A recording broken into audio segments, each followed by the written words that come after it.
going to be looking in the book of Mark. When I get to share, I'm talking about some of the big ideas that you can find in the book of Mark. This big idea comes from a story that pretty much anybody who's been to church more than 3 times probably knows, because it's one of the stories little kids get right off the get-go. And so a lot of times it's a drive-by because we go, yeah, that story. And we look at the story and we go, well, I don't really get anything out of it for me other than just sort of a, whoa, moment of awe, drive by, oh, like a scenic view of really cool things. But when I was looking at the story, it started pointing some pictures at me. And so we're going to start this morning by some sort of interaction that you'll get the reason for this at the very end. But I want you to think about one person other than Jesus, okay? Because just we're in church, Jesus is an answer to everything. At least not to this question. Okay? He ultimately is, but not to this question. One person whose actions, words, and they don't have to be somebody you've met, by the way. It could be an author, somebody you've heard speak. But more likely it's going to be somebody that you know, a family member, a friend, a co-worker. One person whose actions, deeds, or words were instrumental in changing your life for the good. Now the good could be, maybe it changed how you look at finances. Maybe it was somebody who taught you that a credit card could be dangerous and it rocked your world because you changed your finances. Maybe it was the person who encouraged you. When you didn't think you could do something, they came alongside. Maybe it was the person who you were going through a really rough spot and they didn't even have to, they didn't say a word, they just came and sat next to you and were there for you. But it changed you. It gave you hope. It moved you in a new direction. It refocused you. It unveiled something. Am I making myself clear? Okay. If you don't have somebody in that life, in your life like that, you're a really sad puppy. Okay. You need to get out more and meet more people. But if you know that there's one person's name that comes to mind as I describe this kind of person, who would that be? And all I want you to do is turn to somebody. It could be somebody you came with. It could be a total stranger.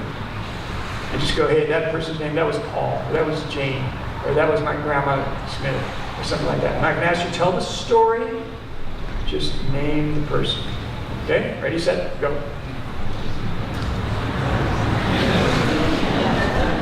You might have to move to do this.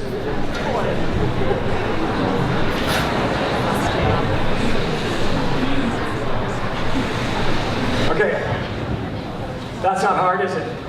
Come to church, try to think of somebody who blessed you in some way, and honor them by mentioning their name. This story that we're going to look at starts with a series of problems.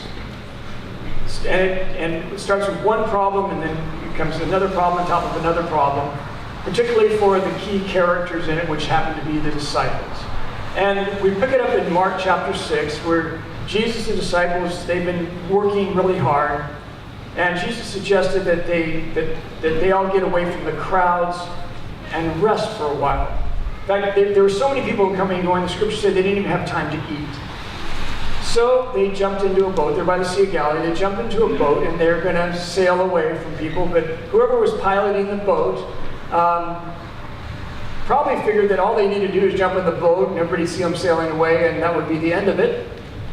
But as you can see from the scriptures, they left by boat for a quiet spot, but many people saw them leaving, and they charted out their course. They go, oh, well, they're not going diagonally across the Sea of Galilee. They're just kind of cruising off, and they ran along the shoreline. And so they actually got to the spot where the boat landed at the same time as the boat. And so the usual vast crowd was there as he stepped from the boat. And then the Bible says that Jesus looked at these people and he had pity on them because they were like sheep without a shepherd. Now, growing up, when I would hear that, when I was in high school and when I became a Christian in high school, I'd read that, sheep without a shepherd. You know what it meant to me? Because I was not raised around sheep. Okay? I knew no sheep. I don't think I'd seen a sheep, except in pictures and stuff. And then I ended up going to Bible school in England, by the way, the same Bible school that Katie's going to. And I got put in charge of sheep. Not as a shepherd, but just, I forget what I'm supposed to do. I was supposed to go make sure that the sheep ran to one place or another. And I got to tell you, after working with sheep for about a month, I realized they're the dumbest creatures on this earth. So get this, God calls us sheep, which means we're about the dumbest creatures on this earth, which is about an apt description, because every time I try to get these sheep to do the right thing, they were running into the river, into this icy river, they were jumping into barbed wire. And I'm trying to get them to go back through the gate where they're supposed to. Heck no, they're just running all over the place, just complete idiots. And I wasn't much of a shepherd, apparently, because they were running from me. But I began to appreciate this idea of sheep without a shepherd. There was no central figure to whom the sheep trusted and would listen to their voice, had a familiarity. They were just crazy wild animals. And I was just a crazy 18-year-old kid chasing them around. Jesus looked at these people, they're just running amok. They're sheep without a shepherd. And he had pity on them because of that. So he sat down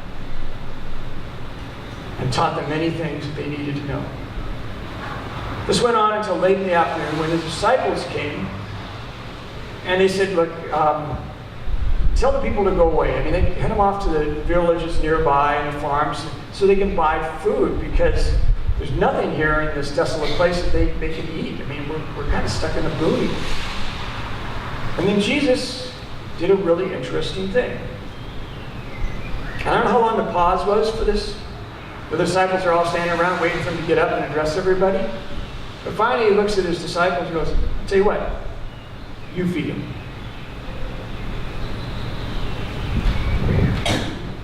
Come again? No, you feed him. Now right away there was a couple problems. You have sheep without a shepherd. You got a bunch of people now it's hungry. You've got them in a desolate place, so the convenience of getting food isn't there. And now a third problem is you've got a bunch of guys with no resources of their own, not a clue what to do, and they're being assigned this massive job because the scriptures tell us a little bit later, there's at least 5,000 guys plus their women and children. So you start doing the math on that, there's a heck of a lot of people. And their response was to just start excusing why this was impossible, why they even handed something that there was no possible way they were going to be able to do it. They go, look, with what? What are we supposed to do? It would take a fortune. And the guys have done the math of what they actually said. It was like 8 months of a working man's paycheck just to get him bread. It would take a fortune to buy the food for all this crowd. And Jesus just said, well, then go find out how much food we have. Go do it. And I think if you're familiar with the story, they went out, and it would have been kind of interesting. So, do you have any food on you? Is there any food in your purse? No. You guys, anybody got any gum? They were out there trying for anything, and they come back with this piddling amount of food, dried fish, and a few flat loaves of bread, and that's what we got. It's all we got. Jesus, it's enough. He took the bread. I've never been able to, by the way, figure out how he did this, but of course I've never been able to figure out how he spoke the universe into being either, so it's kind of on the same plane, I think. But he took the bread, and he started busting it up and filling up the arms of the disciples. Go spread this around. And they're flinging out bread like nobody's business, bits of fish like nobody's business. The scriptures say that not only was everybody fed, they were ate until they could hold no more. There were about 12 basketfuls of scraps collected at the end of the day. By the way, he did this twice. Mark records this one, and then a little bit later he did this with 4,000 people. Now, I have no idea how that happened, and like a lot of things in Scripture, they don't try to pretend to explain it. But what I do know is that when you look at this, other than just go, whoa, that's a miracle. There's also a mirror. And it's a mirror where we can find ourselves. Because these guys were faced with insurmountable problems. They had the spiritual problem, the sheep without a shepherd. They had a nutritional problem. Everybody was hungry.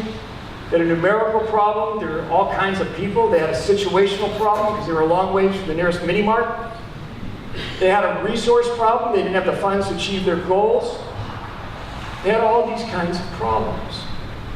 And when you look at the world today, we as Christians are faced with all kinds of problems in the world that we are in. And Jesus, in spite of the big problems that we have, he says, okay, I want you to go out. Because I'm going to help you solve this problem. I want you to go out, and I want you to do something for me. When you look at the world we have today, you know, we live in a world where probably where you work or the people you hang out with and play sports with, and maybe some of your family members, aren't they like sheep without a shepherd, just running amok, going from this to that? When you look at people, aren't they spiritually hungry? They're trying to fill their lives with all kinds of things, and it doesn't really fill them. We live in a world that parallels this world, this physical world, in a real spiritual world. We live in a world that there's not many real resources for people. I mean, try finding spiritual juice in Fox News and CNN, you know, on any kind of television or on the internet. There's very little good feeding stuff for people that are hungry spiritually or lost without a shepherd. And there's a lot of them. And there's not that many of us. And Jesus goes, yeah, you live in a lost world. But here's the deal. I want you to do something about it. You feed them.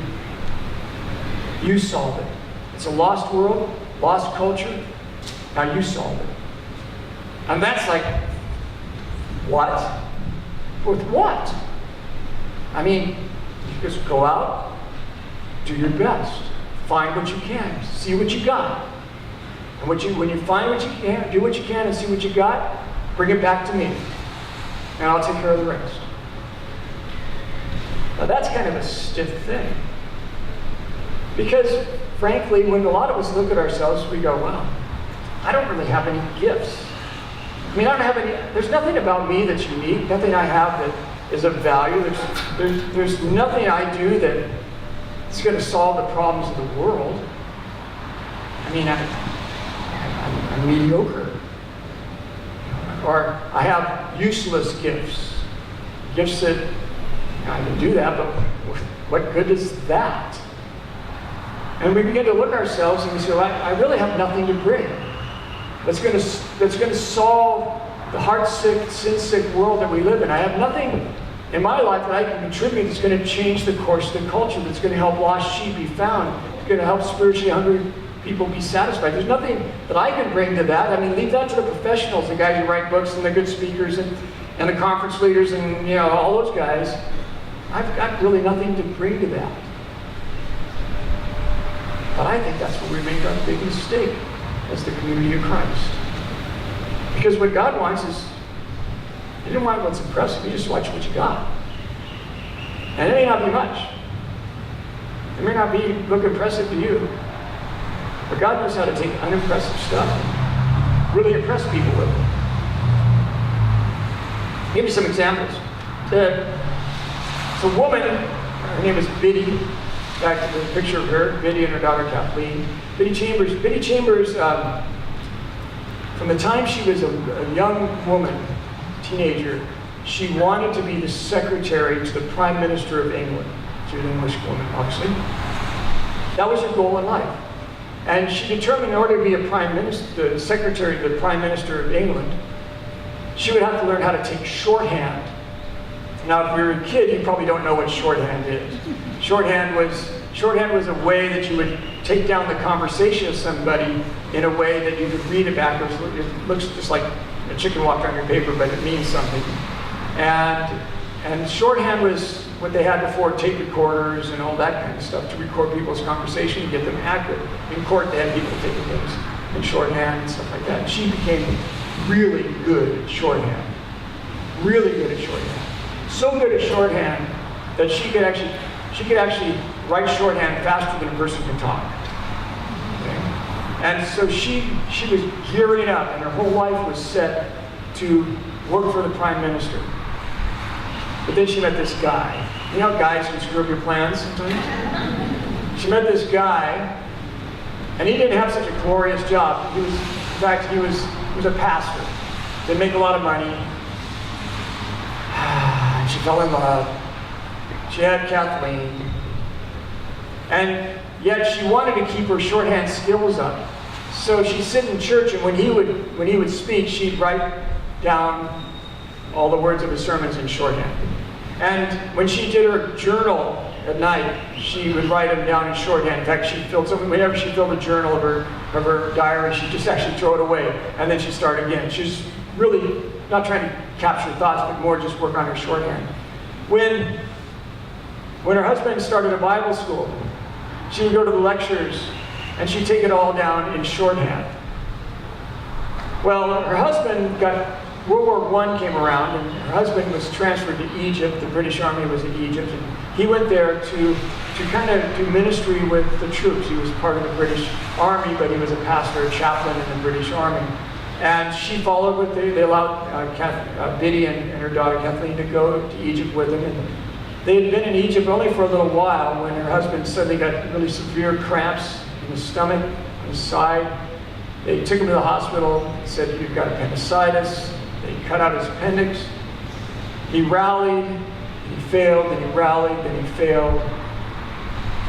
Finally died. So heartbroken, Biddy and her daughter packed everything and moved back to England. When they got back to their home, they got things out of storage. She saw all these volumes of material of her husband's that she had done in shorthand. She missed him. So like you and I, when a loved one leaves, sometimes we go through the picture book, and she started going through the volumes, and she saw all the wonderful things that he said. And she decided that she was going to turn him for shorthand, and she knew how to type real well, so she just took her shorthand notes and began to type them. And she made a little book of devotionals of what he had said. Her husband's name, by the way, was Oswald Chambers. You might know that name because he wrote a little book. He never wrote the book, by the way. Biddy wrote the book called My Utmost for His Highest, which has sold tens of millions of copies, probably used by a number of you for devotionals. But all she had was shorthand talent. But without her shorthand talent, tens of millions of Christian lives wouldn't have been blessed by the works of her late husband. Those volumes would have just disappeared into an attic, and ultimately into a rubbish bin. But God took what she had, what she was willing to give him, and used it in a way that she never imagined. Now that might say, I'm not shorthand. I don't even have that talent. I'm pretty much talentless. What difference can my little contribution possibly make? Let me tell you one more story. About a guy you never heard of. He's an Australian. His name is Don Ritchie. Don's picture's here. He just died a few years ago. Don Ritchie was a seaman. He was a seaman. That meant he was a sailor, professional sailor. And when he retired, he bought a home outside of Sydney on a rocky bluff called the Gap. And the Gap was, to the Australians, was sort of like San Francisco Bay Bridge is to Americans when it comes to suicides. If you were going to commit suicide in Sydney, you'd head to the Gap and leap off the Gap. And so it was a known place for suicides. And Don's house was just up a hill on a little bluff, and from it you could see the footings of the Gap, the top part of the cliff of the Gap. And as Don was sitting in his easy chair, he would occasionally see a solitary figure walk along the edge of that cliff. And he knew why they were there. Now, Don was not trained in psychology. He wasn't a professional mental health worker. He wasn't a pastor. He was just a guy, retired guy. But he'd put on his jacket, he'd walk down the trail, and he'd walk up to that individual, no matter their age or sex. He'd walk up to him and he'd say one thing. I live in a house up there, and I thought you might like to come up and have a cup of tea. That's it. That's all he said. They don't know the exact figure, but they know for a fact that inviting people to come up and have a cup of tea saved over 160 lives of people who are going to kill themselves. Probably more. That's just all he had record of. And he's got letters and all kinds of stuff. The British press finally found out about him and made a big deal out of him. But he's just a humble guy. And you know what his contribution was? He made a cup of tea and offered him a place by the fire. Didn't try to get in her head. Just showed kindness. Just showed love. And it was all those people needed to change the determination to end their lives. My point in telling you these stories is you can see the simplicity. What talent does it take to make a cup of tea and have an extra chair? It takes no talent. It just takes a willingness to put yourself into the hands of Jesus and go, whatever I got, I'll give it to you. And then watch what he does. Now, sometimes you get to see what he does. Biddy got to see what happened. Because she lived into 1963. She got to see what took place with her talent. Other people don't get to see. They never know about that act of kindness or that word and how it revolutionized somebody. But someday there'll be stories. In fact, C.S. Lewis said a really cool thing. He says, in heaven, there'll be lots of stories. And there'll be these kinds of stories about how you bring whatever crumbs you've got, just bring what you got. And you say, here, Jesus, all I got. Maybe I'm good at business. Maybe I'm good at math. Or maybe I'm mediocre at everything. I bring all my mediocre and put it in your hands. But whatever I got, I put in your hands. And what God does, what he loves to do, he loves to take whatever we put in his hands and do crazy things with it. Sometimes you know about the crazy things, sometimes you don't. But he takes it and does crazy things that helps solve the problems of our world in ways we can never do on our own with our own intellect, skill, and talent. In his hands, he does wild stuff. So this morning, I think it's appropriate for us to remember another breaking of bread. I'm going to have the guys bring the elements up. And what we're going to do, the band's going to come up. What we're going to do is we're going to take bread from Jesus this morning. The kind of bread that he handed out at the very last time he ate supper before the crucifixion. And we're going to take this in our hands for a bunch of reasons. One is, of course, because he asked us to remind of what he did. We're also going to take it in our hands to remind us of what he can do and is doing and will do.